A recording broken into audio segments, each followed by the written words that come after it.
What if I say that half of the great geniuses from textbooks are essentially a brand, not a person, and that behind every light bulb, airplane, and Einstein's formula, there is a crowd of people whom history has simply erased? Today, we will spread one of the most tenacious lies.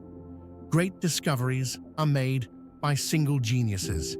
Let's look at how Einstein was turned into a lone magician of physics, Edison into a lone magician of light bulbs, and the Wright brothers into the only masters of the sky. Get ready to learn what you've been taught in history and physics classes. The history in textbooks always sounds like this. One guy sat down under an apple tree and invented gravity. Another one played with light bulbs and gave the world light. Still others took off on the field and invented aviation. No commands, conflicts, dead ends, accidents. It's just one special brain against the universe. Why is it so convenient? One name on the cover of a book is easier to sell than a list of 20 people. It's easier to put one face on monuments, banknotes, and motivational posters. One stroke of genius sounds cooler than 10 years of boring teamwork. It's like saying in the credits of Fast and Furious, Vin Diesel made the movie, and somewhere at the bottom in small print, a couple thousand more people helped. But who cares? With the myth of the lone genius, we're being sold a very convenient idea. Either you're Einstein or don't even start. Now let's see how this tale is constructed on specific faces. Today we will take 3 sacred icons of textbooks. 1. Albert Einstein, one genius who turned physics upside down. 2. Thomas Edison, the man who invented electric light. 3. The Wright brothers, the people who taught mankind to fly. The story tells that each of them was standing in an open field, surrounded by emptiness, and he was like, I'm going to figure out how the universe, light bulb, or airplane works. The problem is that this is not the case at all, and now we will carefully remove the layer of PR from these legends and see who is left behind the scenes. A classic fairy tale. A young, unknown clerk at the patent office, alone, without the support of the Academy, wrote a couple of articles in 1905 and single-handedly turned the whole physics upside down. Before him, everyone thought wrong, and after him, they thought right. A genius. In the posters, he sits alone in his office, E equals MC, squared on the blackboard, his hair sticking out. The pure embodiment of a lone genius against the system. It sounds perfect.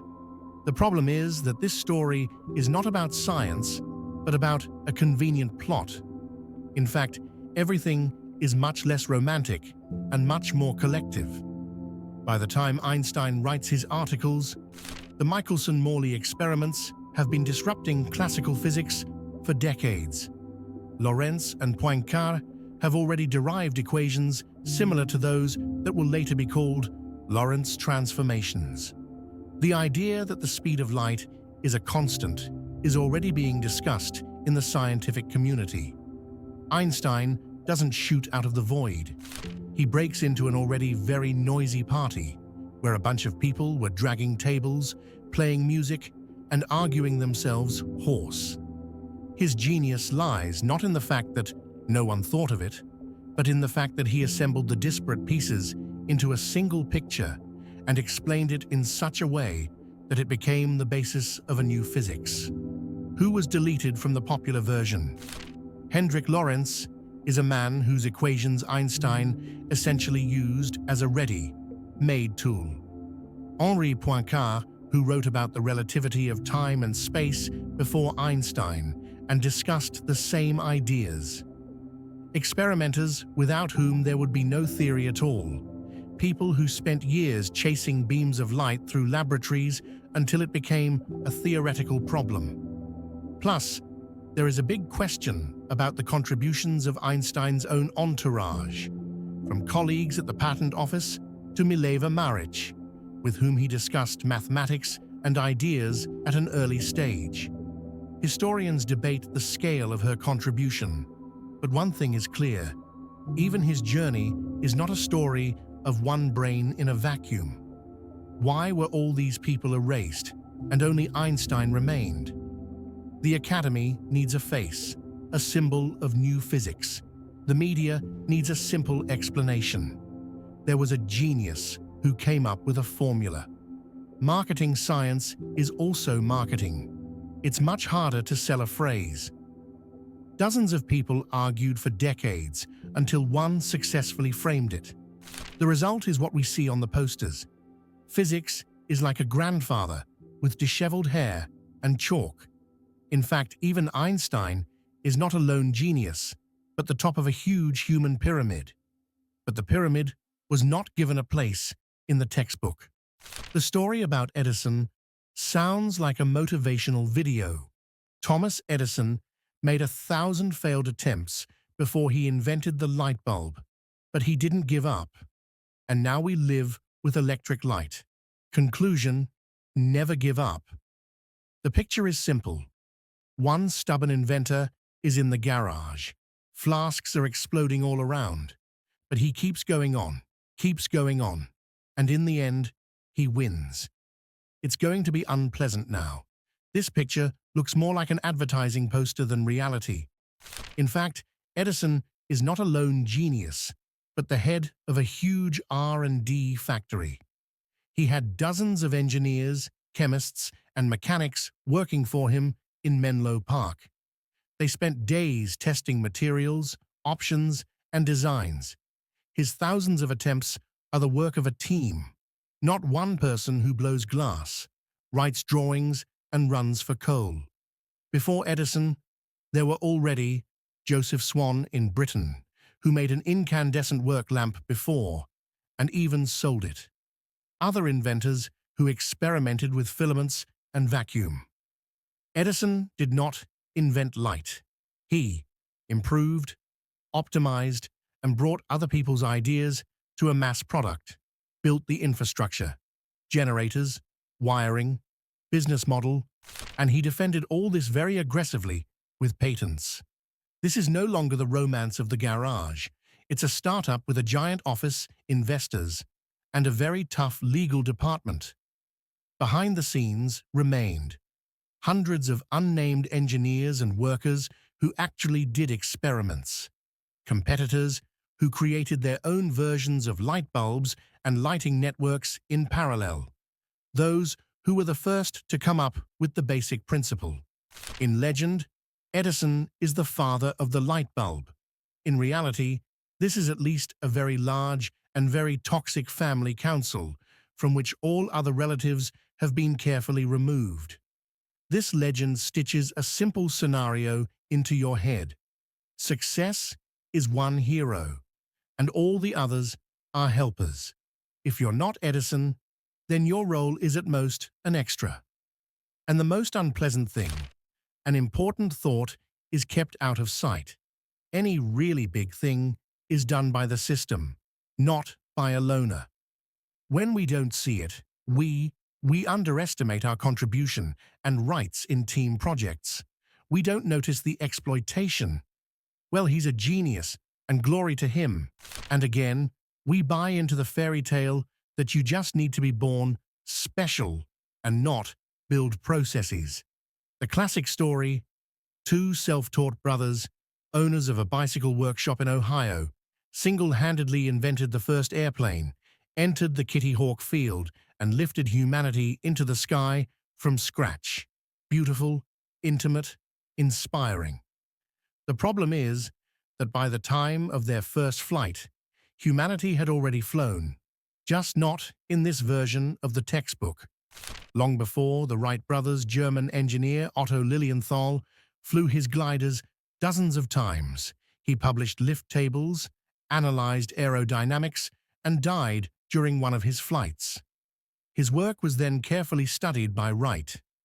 In Europe, they experimented with engines, propellers, and controlled vehicles. In Brazil and France, Alberto Santos Dumont demonstrated public take, off and landing flights, and is considered no less the father of aviation in his country than Wright is in the United States. The Wright brothers don't appear in the void. They continue the long line of experimenters, designers, mechanics, and crazy enthusiasts who have been falling, breaking bones and machines for years.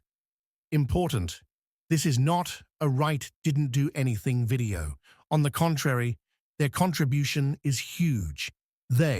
We took a systematic approach to flight control, and not just to the very fact of lifting off the ground.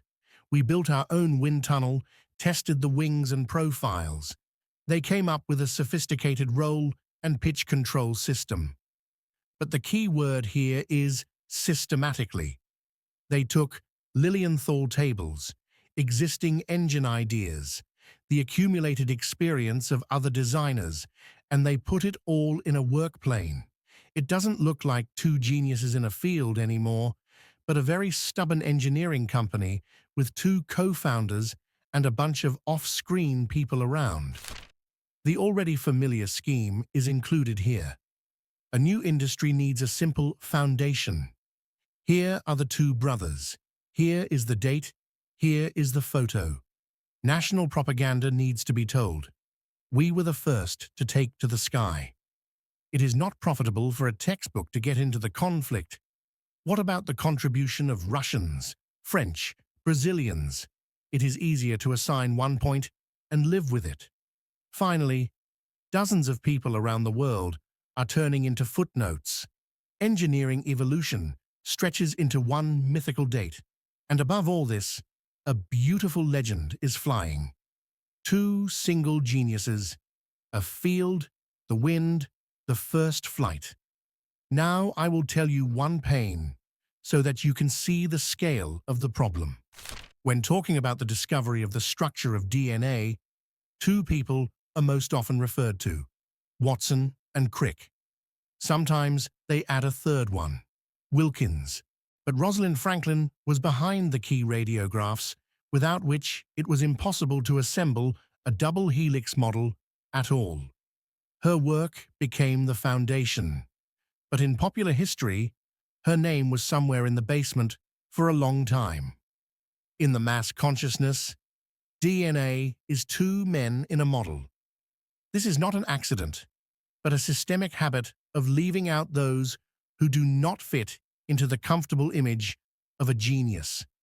The phrase "a small human step, but a giant leap for humanity" cemented the flight to the moon with one name: Neil Armstrong. But behind this step, hundreds of thousands of engineers, programmers, assemblers, female programmers who wrote the navigation code, people who calculated trajectories manually while computers were falling. Myth: man flew into space. Reality, industry, economics, politics, the army and science are all aligned in one project. But it's more convenient to remember one spacesuit. A modern example. As they usually say, Steve Jobs returned to Apple, invented the iPhone, and changed the world. They remain overboard. Interface and hardware designers, engineers who have been making prototypes for years, have fixed bugs. Asian workers who assembled millions of devices. The scale of the distortion is the same. The most complex cooperation turns into the will of one person. And it's not just about history anymore.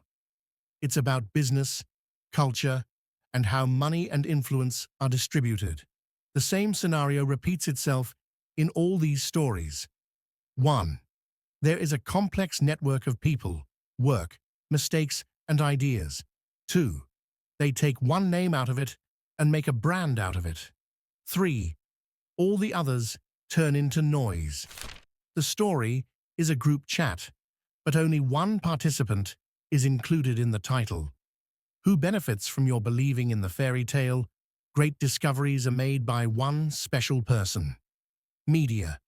It's easier to sell the material "genius against the world" than 50 people argued for 30 years. Business. It is beneficial to have one brand leader around whom a cult is built. Education system. It is convenient to simplify. The fewer names, the easier it is to teach dates. Side effect.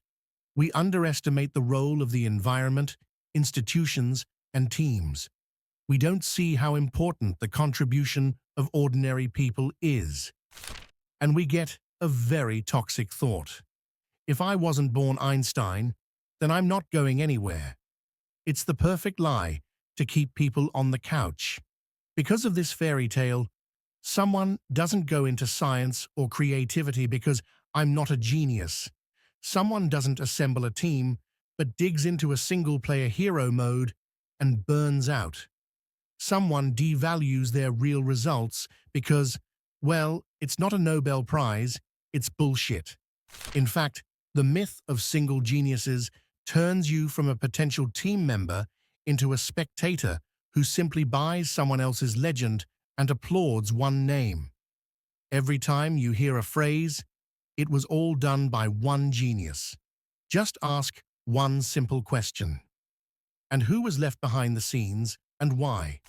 Most likely, for any lonely Einstein, a long line of inconspicuous people whose names were erased by editors, PR people, and textbooks to fit a complex reality into a beautiful, marketable fairy tale. The lie about single geniuses lives on until we ask this question. Now it's your turn. Write in the comments. And whose name, in your opinion, was definitely deleted from the textbooks? Who should be sorted out in the next issue? If you feel like another beautiful myth has just been cracked in your head, subscribe to the channel